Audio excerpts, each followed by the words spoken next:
Eh, Nosotros grabamos el programa día martes, siempre.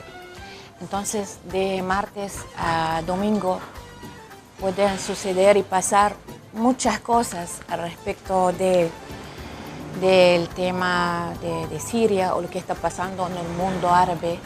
Y lamentablemente no podemos a veces retomar y volver a grabar y mandarlo.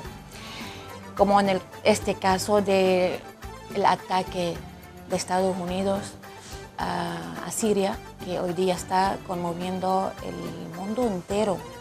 Digo el mundo, la parte que tiene conciencia, que cree todavía en la soberanía de los pueblos, en la justicia, en el amor y en la paz.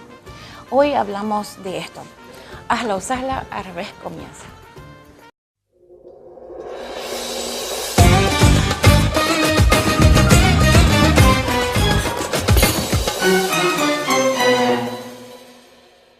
Para entender un poco la actualidad, lo que está pasando, hay que echar una mirada hacia atrás, a conocer un poco de la historia, no solamente de Siria, sino de toda la zona. Es mucho, como les he dicho, pero nosotros les vamos a ayudar a entender en este corte de 10 minutos que puede abrir muchísima la mente para toda la gente que a veces tiene muchas inquietudes y preguntas sobre lo que está pasando. ¿Por qué está pasando?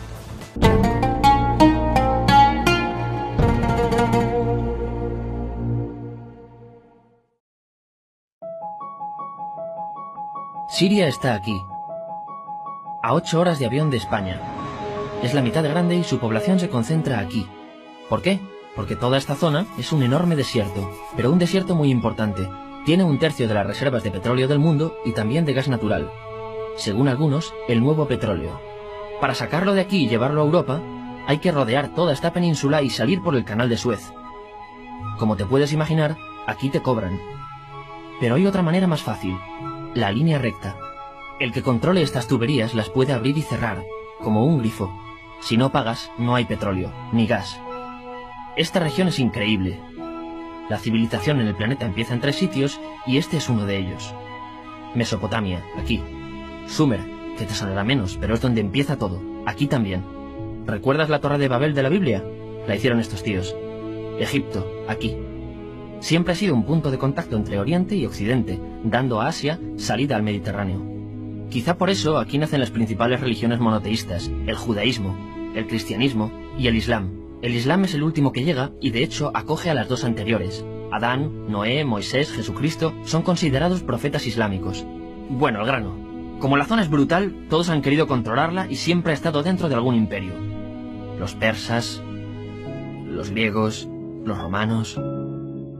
El imperio romano termina partiéndose en 2 y finalmente solo sobrevive esto.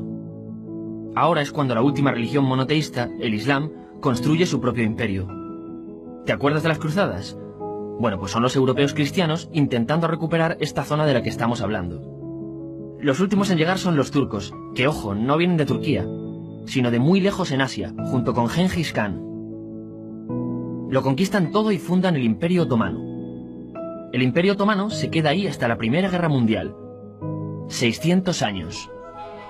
Cuando acaba la Primera Guerra Mundial, aparecen pequeños países donde antes estaba el Imperio Otomano. Y por primera vez vemos a Siria en un mapa. Hasta ahora la habíamos dibujado para no perdernos. ¿Y quién se inventa estos países? Bueno, lo que te voy a contar es alto secreto. O lo era en 1916. Este súper secreto se llama Acuerdo de Sykes-Picot. Los franceses y los ingleses no podían derrotar solos al Imperio Otomano. Solo podían si les apoyaba la gente que vivía dentro. En su mayoría árabes. ¿Cómo se los ganaron? Pues les prometieron la Gran Arabia, un país solo para ellos. El único problema es que era un timo. Antes de seguir, recuerda una cosa. Los árabes son un pueblo, pero no una religión.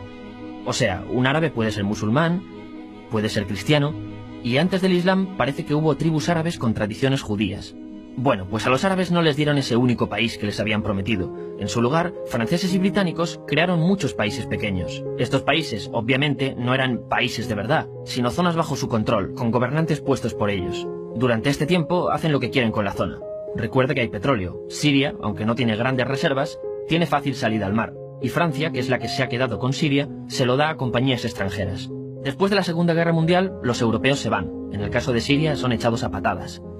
Pero antes de irse, crean otro estado, Israel. No es el momento de hablar de ello, pero es un estado muy polémico que sus vecinos no reconocen. La prueba es que nada más irse los británicos, todos estos estados lo atacan. La zona, a partir de ahora, va a ser una bomba de relojería. Y mientras, ¿qué pasa en Siria? Bueno, pues no es muy estable. Tiene golpes de estado constantes. En esa época, aparece en Siria una ideología que se hace con el control y se expande por el mundo árabe, el Ba'ath. Esta ideología mezcla el antiguo sueño de una sola nación árabe con ideas socialistas. Y algo muy importante, es laica, o sea que no es religiosa. Siria se llega a unir con Egipto, un país con el que no tiene frontera. Pero no es algo raro, muchos de estos países intentan hacerlo también. Como recordarás, a esta gente se le había prometido un solo país y las ganas las seguían teniendo. Pero la unión falla. En este tiempo, Egipto les convence para nacionalizar el petróleo. En Siria, Al-Assad, el padre del Assad de ahora, se convierte en jefe del estado Ba'ath. En Irak, también Ba'ath, comienza a ganar fuerza Saddam Hussein. Las diferencias entre ambos países dividen a los partidos Ba'ath de otros países en pro-Siria o pro-Irak. Ahora ocurre la Guerra Fría. El mundo se divide en dos, o eres de Estados Unidos o de la Unión Soviética. Son años muy movidos en los que se pegan constantemente con Israel, invaden su vecino Líbano y comienza una oposición islamista al régimen Ba'ath de Assad. Los hermanos musulmanes. Vale, volvamos atrás un momento. Recuerdas que la mayoría de árabes eran musulmanes, ¿verdad? Bueno, pues dentro de los musulmanes hay dos ramas fundamentales. Suníes, la mayoría, y chiíes. En el caso de Siria, a pesar de ser un estado laico, los gobernantes como Assad y los jefes militares eran chiíes, los cuales representan menos del 13%. En cambio, casi el 70% de la población es suní. Un dato curioso es que los cristianos son casi el 10%. Que los chiíes controlen el gobierno y ejército mosquea a la población suní, y ese sentimiento es aprovechado por los hermanos musulmanes, islamistas radicales suníes. Estos toman las armas en la ciudad de Hama, en contra del gobierno, y Assad acaba con la revuelta a costa de matar miles de civiles y encarcelar a mucha gente. En el año 2000, Assad padre muere, y le sucede Assad hijo. Ante las presiones, libera a muchos presos, trae internet y esperanzas de cambio. Hay un periodo de gran debate político y aparece la oposición. También vuelven los hermanos musulmanes. Los siguientes años son difíciles. Arrestan a la oposición. Y Bush incluye Siria en el eje del mal, y esto la aísla. Está mal visto negociar con Siria. Los kurdos, un pueblo que vive repartido por varios países de la zona, comienzan a protestar también. Hay represión y muertos. En 2011, te sonará esto, ocurre la Primavera Árabe. ¿Qué es esto? Bueno, es una protesta que se va propagando por todos los países árabes pidiendo más democracia. Como ves, el mundo árabe, a pesar de estar dividido en países, tiene tendencias generales. Cuando llega a Siria, Assad hijo termina usando el ejército y en los enfrentamientos mueren unas 1000 personas. Los enfrentamientos irán escalando hasta que se conviertan en guerra civil. No hay un momento exacto de inicio. Lo importante es que hoy en día hay numerosas facciones en juego. Vamos a verlas. Pero primero piensa en que todo está dividido entre chiíes, la minoría, y suníes, la mayoría. Chiíes, y además laicos, o sea no religiosos, son el gobierno de Al-Assad. Controla todo esto, que si recuerdas son básicamente las zonas chiíes del país, y está enfrentado al resto. También mayoritariamente laico, pero suní, es el Ejército Libre de Siria, o FSA en inglés, junto con el Frente Islámico, que es religioso, y otros 70 y pico grupos más, forma una coalición que la prensa llama simplemente la oposición.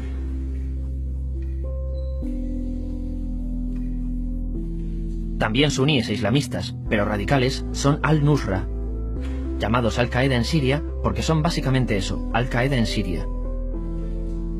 Otros islamistas radicales son el ISIS o Estado Islámico.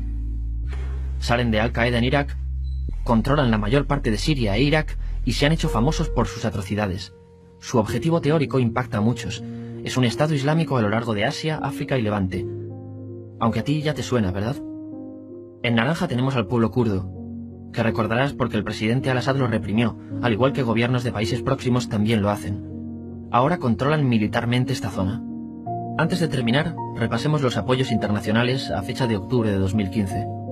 Las fuerzas de al-Assad son apoyadas por Rusia, que ya tenía base militar en el país antes del conflicto, Irán y China.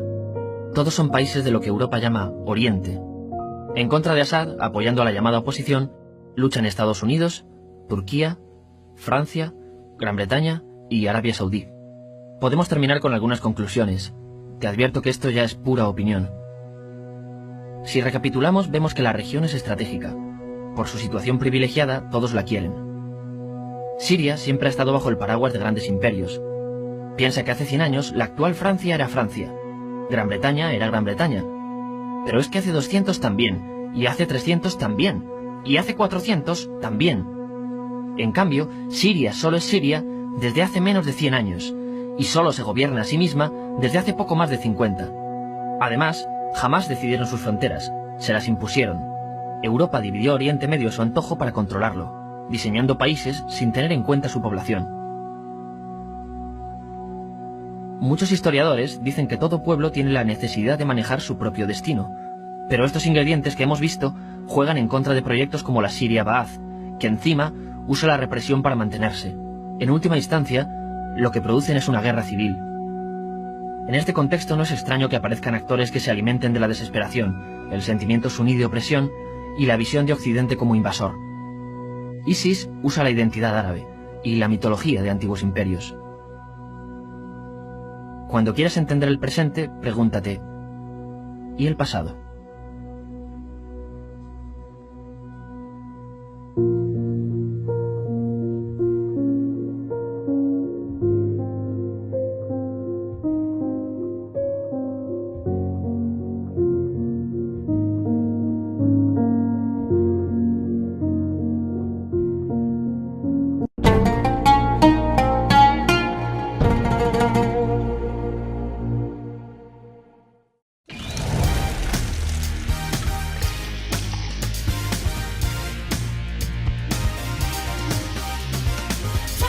Es rica, es fresca, sin calorías. ¿Qué más se puede pedir? Que sea seco. Proba Seco Fine, la light de Seco. El sabor que te quiere bien. Seco Fine, le sacamos las calorías, no el sabor. Programa de boleto estudiantil primario gratuito. En Santiago, la educación viaja gratis. Los chicos que asisten al nivel primario de escuelas públicas o privadas podrán ir a clases gratuitamente en colectivos de transporte público de pasajeros, mientras que los del nivel secundario tendrán un 40% de descuento. Obtener tu carnet es muy fácil. Solo tenés que dirigirte a las empresas de transporte público con una constancia de alumno regular, certificado de horario escolar, fotocarnet y fotocopia del DNI de tu hijo. La municipalidad te da una mano grande para acompañar la educación de tus hijos. Programa de boleto estudiantil primario gratuito. Municipalidad de la Capital. Sociedad Sirio-Libanesa de Santiago del Estero. La casa de todos los árabes en nuestra provincia abre sus puertas a la comunidad para las distintas actividades deportivas. Patín, kung fu, hockey, vóley, fútbol, gimnasio, danzas árabes folclóricas y contemporáneas y eventos sociales. Invita a la comunidad en general a asociarse y disfrutar de los beneficios.